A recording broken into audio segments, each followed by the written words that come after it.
Hello, everybody. Adam Parks here with another episode of Receivables Podcast. Today, I'm here with my good friend and industry legend, Mr. John Bedard. How you doing today, John? Very good, Adam. Thanks for having me. Absolutely. I really do appreciate you coming on again to continue to share your wisdom, knowledge, and insights with our audience. And today I know we're going to go a little bit down the insurance path and talk about some opportunities for debt buyers to acquire insurance through a new program. A lot of things to talk about there. But before we jump into that, for anybody who's maybe new to the industry and has not had the opportunity to meet you yet, could you tell everyone a little bit about yourself and how you got to the seat that you're in today? Sure. Well, my name is John Bedard. I'm an attorney here in Atlanta, Georgia. My firm is Bedard Law Group, and my firm represents debt collectors, debt buyers, creditors, and lawyers all over the country. We help them stay in compliance with a myriad of laws that regulate their businesses around the country. We also help them with their defense litigation when they get sued by consumers or when they get sued or investigated by the government. Mm-hmm.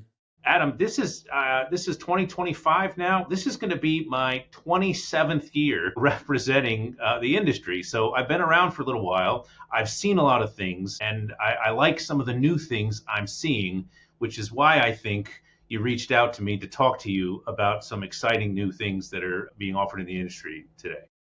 Well, I think it's interesting. Insurance is one of those areas that I think has always been a challenge for the space and really a challenge for everybody. Let's take the debt collection industry out of it for a minute and talk about insurance. What am I covered for? What am I not covered for? Is the coverage right? Am I paying the right amount?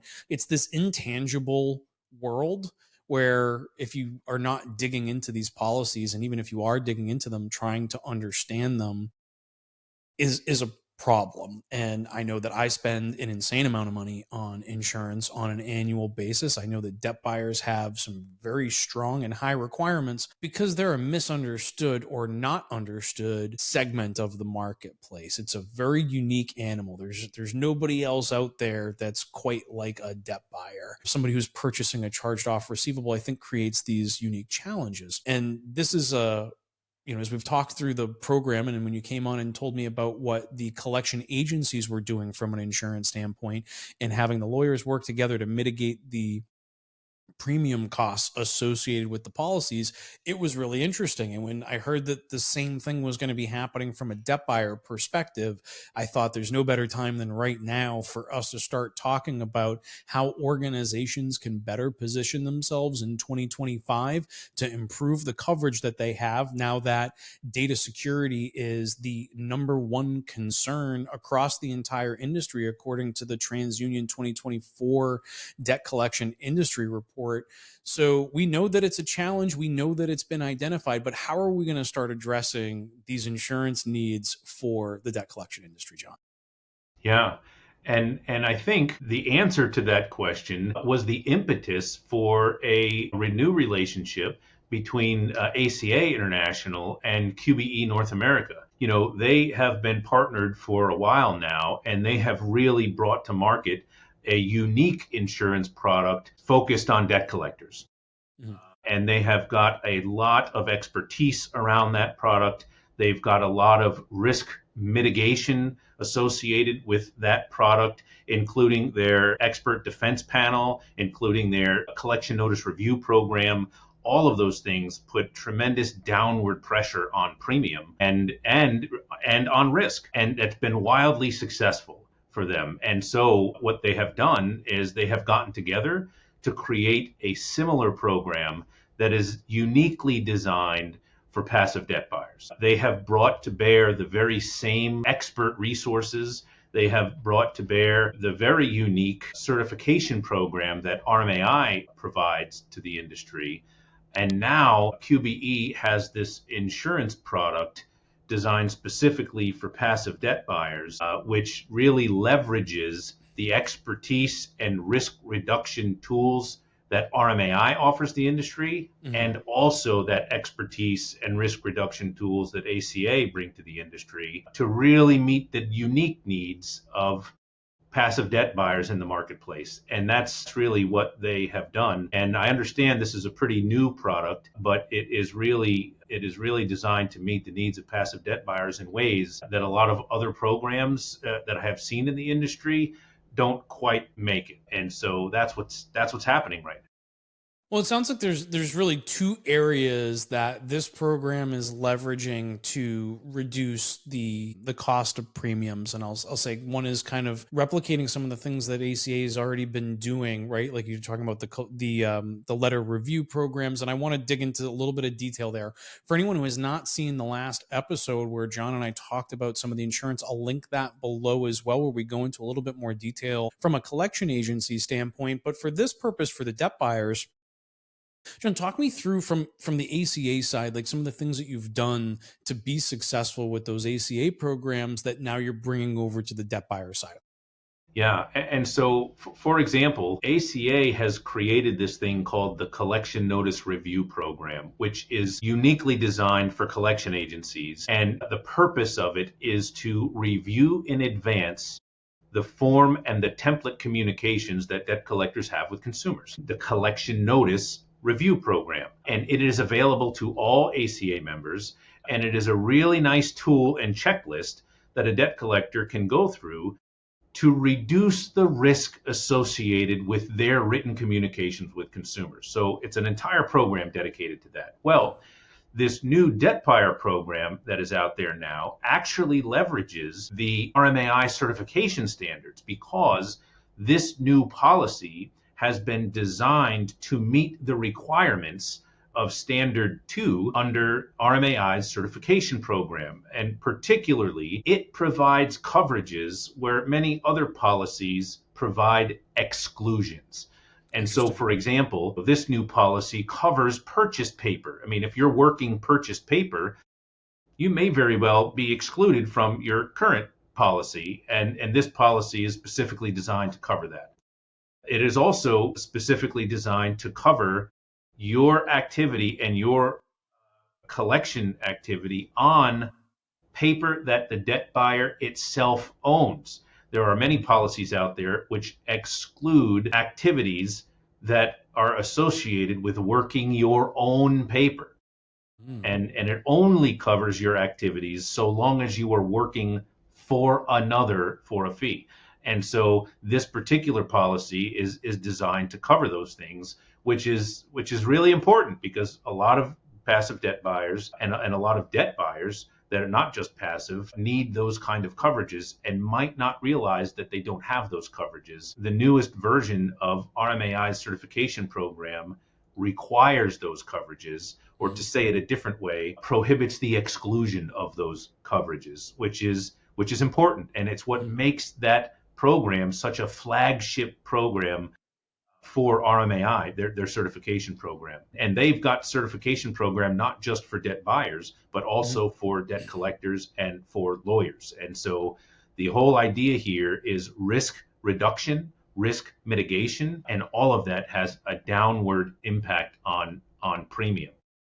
Some of the other things that are unique to this new policy are coverages, particularly vicarious liability coverage. You know, Adam, what we see often on the litigation side is the plaintiff suing not only the servicer, but also suing the owner of the debt buyer as well. Sure. On a vicarious liability theory. Well, your servicer violated the law, therefore you violated the law. And this new program through QBE and ACA provides coverage for that kind of allegation. Interesting. It also uniquely provides coverage for regulatory liability. And so when you get a demand from a federal, state, or local government, including a request to waive statute of limitations rights, that kind of regulatory liability is covered under the policy. What is many times excluded from policies are government investigations. But again, ACA and RMAI and QBE realize that this particular segment of the market has needs for this kind of coverage. And QBE's policy also includes coverage for investigations. subpoenas, civil investigative demands from federal, state, and local governments. Those are the kind of things that this policy covers, understanding that there are unique needs that passive debt buyers have. And I think this program was designed to meet those unique needs. Well, they're trying to manage the unique threats that are faced by these types of organizations. I'm a huge proponent of the RMAI certification program. I think having third parties come in to conduct the audits is a major function that provides teeth there. We've started to see it be mentioned across even within rulings in states, right, as they're writing rules and they're putting their notes together, you're finding more of that type of language included, which I think is a huge positive. So finding ways as we've continued to improve the program, but to also enable the membership of RMAI to actually comply with the stricter requirements as the certification program, I believe, goes into its 12th version, Yeah. right? So as it continues to evolve over time, under the direction of the board of directors and David Reed, who's done a phenomenal job with that program, the requirements are becoming more strict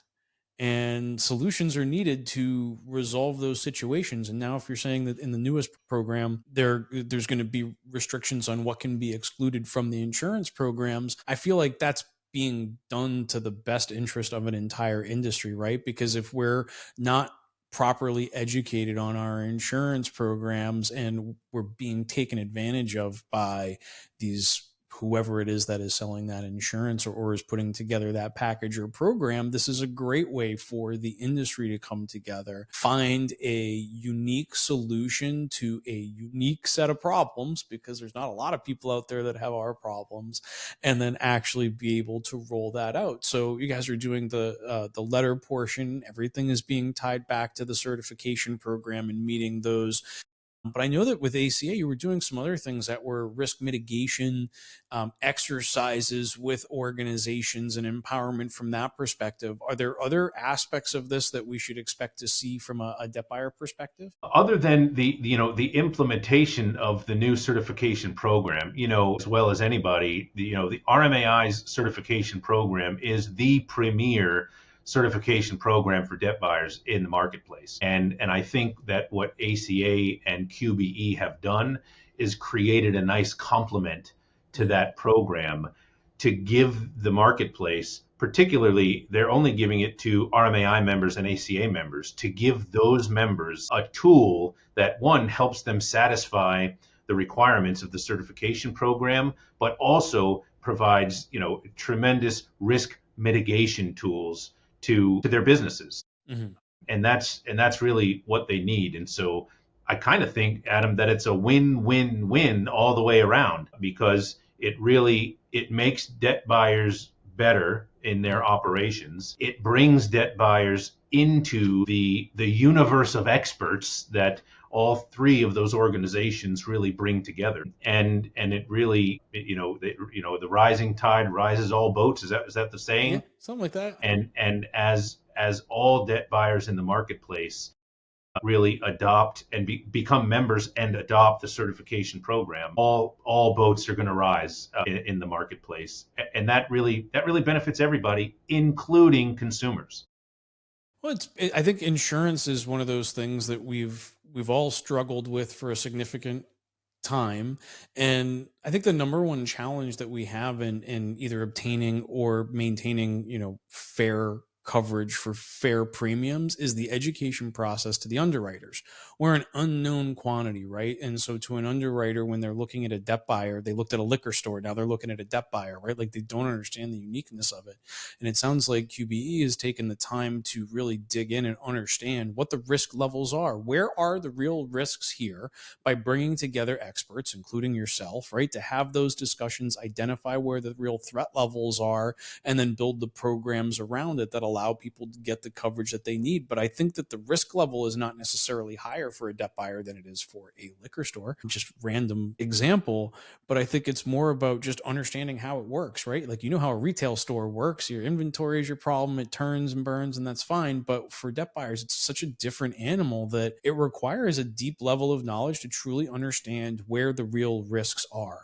Because if you just go by the headlines, right, we're the worst people that ever existed and we're always being sued, but that's not the real reality of it. But it takes an insurance company's desire to dig deep, to get educated on that process, and to trust all the experts that they bring together so they can form a program like this. Yeah, yeah. And ACA and QBE really have a track record Mhm. of quantifying that risk reduction. The best example of that is their collection notice review program, because when that program was initiated, the purpose of it was to reduce risk associated with communication content with consumers. Mhm. Because at the time, the industry was seeing a tremendous volume of litigation and complaints against debt collectors because of the content of the letters they were sending to consumers. When the collection notice review program was rolled out, we saw a dramatic decrease in claims against debt collectors as a direct result of debt collectors that were members of ACA taking advantage of the collection notice review program and getting their letters and communications reviewed by experts prior to putting those things into production. And that just had a tremendous impact on claims, which had a corresponding impact on premium, because as risk went down, so did premium. And so I think it's based on that track record that they were really able to get together and figure out how to do a similar thing with debt buyers as well. And that's where, the flagship RMAI certification program comes into play, because that program has certain requirements Mhm. for debt buyers, and QBE and ACA really understand that market and really understand why those requirements are in place. And the expectation is that that program now is going to have similar tremendous downward pressure on risk, and again corresponding downward pressure on premium.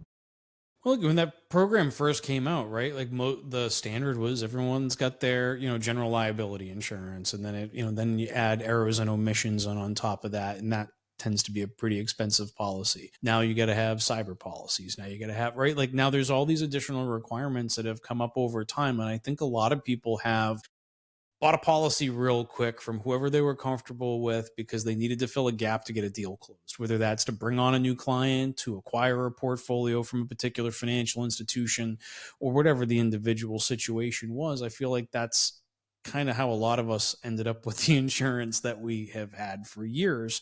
And then it becomes like, can I keep the insurance? And I think that's been the mind frame after kind of 2008 to 2015 timeframe, when there were a lot more, let's call it, lawsuits in the marketplace. Things have kind of changed since then, and it does require a modernization of these programs in order to get us caught up, because I feel like this has been a deadweight expense that organizations have been dragging along for a long time, and now being able to take a fresh look at that with some new level of expertise and fresh eyes, and quite frankly new programs, because a broker can't sell something that doesn't exist, right? And I'm not aware of other programs that are, debt buyer specific, especially passive debt buyer specific, because that's an even more unique animal, Yeah, right? yeah, That's not a debt buyer that's also got a collection agency on the side. That's somebody who's going through that outsourcing process. Like, it's a very different animal.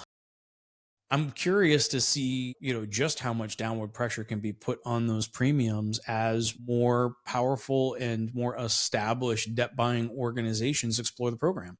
yeah.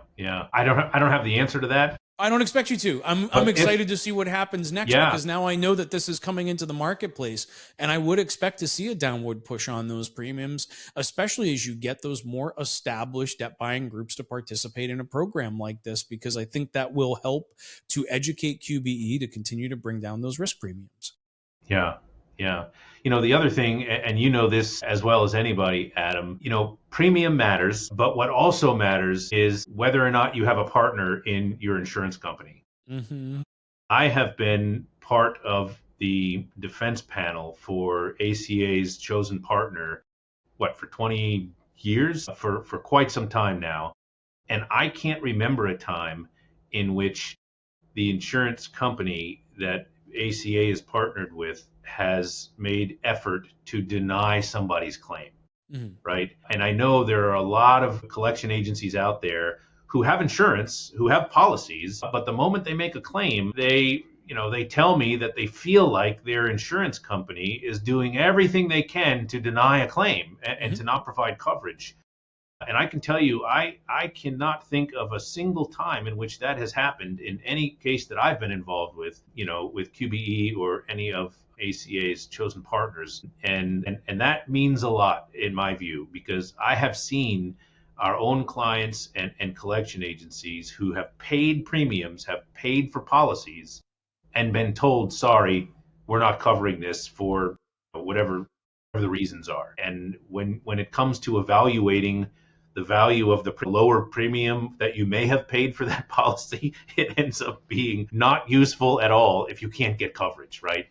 Well, are you coverage for the event that might happen, right? Like we Yeah, said, 40% of organizations in the space, like the top concern across our entire industry right now for collection agencies and debt buyers is the entire idea of data security. oh, And so yes, beyond just data security, there comes, what am I actually covered for? yes, And when's the last time that was evaluated? Because I feel like this program is going to have a better understanding of the systems, the needs, right? And kind of how those things are going to start to come together. But we know that that is such a high level of concern. And even when something happens, and we saw it happen in 2024, we saw multiple, right, security incidences that happened across the collections industry in 2024. But are you prepared? Some of those that's right. organizations aren't here anymore, and it's sad, Yeah, right? Those were great companies that have had some sort of an incident that are just not here anymore. So is your organization prepared to withstand what can happen? And I don't think it's a function of if you're going to get hacked. It's a function of when you're going to get hacked if a group or a smart enough individual turns their attention and dedicates on you. And so in the debt collection industry, we tend to have that happen and we get more rogue consumers than we would like to admit. And I think being able to understand what's my real risk here and am I going to be covered if an incident happens? What's that next step? Am I going to be covered? What's that discussion going to look like? And I feel like that is a discussion that we're going to have to take to a live session this year, John. yes. So when I submit my speaker proposals for the year, I'm going to include you to participate Ah, in that particular discussion because I think it's an important one. yeah, yeah. Well, look, and I have a whole deck on that. I just got done speaking on a very issue at the last RMAI meeting. Mhm. And I guess we would be remiss, Adam, not to talk today about another thing that ACA and QBE were working on, which is a cyber policy. And, that is designed to meet the needs of the collection industry. Every one of us is just one cyber incident away from being out of business. Mhm. And we all have some kind of, well, not all, many of us now have some kind of cyber policy, but what are we covered for? Mhm. Because if you have a two, three, four, $5 million cyber policy, but you have what's called a sublimit on, say, something that's really important, like notice to consumers that many states require, Mhm. you effectively don't have a policy at all. And so, what I tried to tell folks, and especially our own clients, is look, you need to understand what kind of coverage you have and what you have these things called sublimits for. If you have a sublimit for something that you really need coverage for, then you need to have another discussion with your agent because you might not have the coverage you think you have. And you don't want to find that out after you get the big red blinking screen on your server that says pay the ransom or not get your data back. That's not the time you want to find out what you're covered. Agreed. I think getting out in front of this and having these conversations is the best way to get organizations to actually go back, take a look at their policy, take a look at their coverage, and or to bring it to the forefront and have that conversation with one of the ACA, chosen partners and talk through, here's the coverage I have today. What's different? Why is it different? Why is this a better program? And I think it's at the very least worth exploring for a lot of organizations, both small and large, because those smaller organizations feel that premium impact even more so than a larger organization that is better built to dissolve that Yeah. cost. Yep. Wow, John, it sounds like you're up to a lot here, and I'm sure people are going to be stopping you in the halls at RMAI to say hi and maybe ask some insurance questions. I unfortunately will not be there this year, but I'll be back on the road at CRS and very excited to start seeing everybody again. But for those of you that are watching, if you have additional questions you'd like to ask John or myself, you can leave those in the comments on LinkedIn and YouTube, and we'll be responding to those. Or if you have additional topics you'd like to see us discuss, you can just put those in the comments below as well. And hopefully I can get John to come back at least one more time to help me continue to create great content for a great industry. But until next time, John, thank you so much. I really do appreciate all of your knowledge and insights and your willingness to come share them with us. My pleasure, Adam. Thanks for having me. Absolutely. For those of you that are watching, we'll see y'all again soon. Bye, everybody.